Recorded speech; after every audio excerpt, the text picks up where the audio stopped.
one of the questions you might have when you're dealing with rounding and estimation of numbers or chance events in probability is, why do we round up when we are at the median value between two given numbers? Such that, let's say that we have 50, 55, and 60. So if we have 55, that is the median value between 50 and 60. But it's the exact median value. So in terms of how it applies to statistical events, this is one event. A single event is represented by a whole number. But 55, if we turn these chance events into using a decimal system, we could say that we could have an infinite number of zeros past the decimal point, such that we have an incremental chance of 1 at the infinitesimal, which is closest to 55.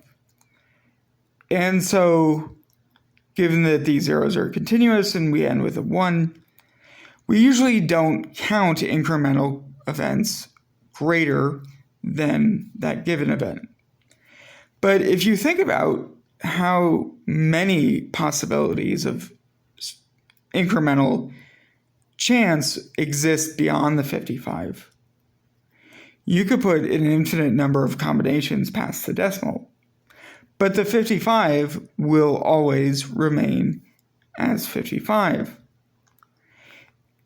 We have fluctuation of this probability in our everyday life. And so you want to err on the side of caution regarding the possibility that there may be unrecorded amounts or likelihoods greater than 55.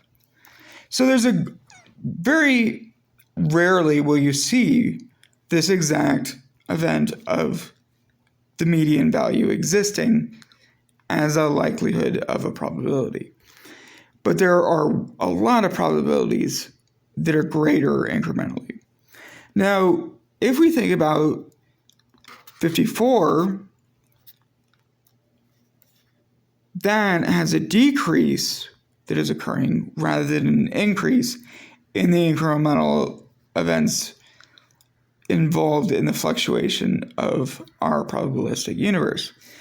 So this is actually going to count down from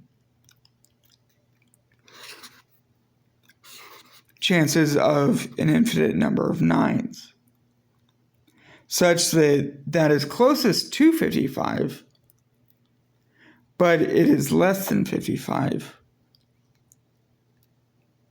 And therefore, instead of these incremental probabilities increasing,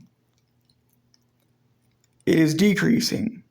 And we go with this even if we have just the whole number 54, that we're rounding down to 50.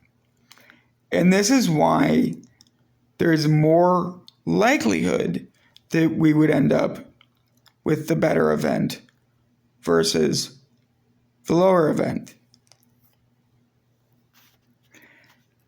And we call this an upper bound, and that would be the lower bound or an extremum.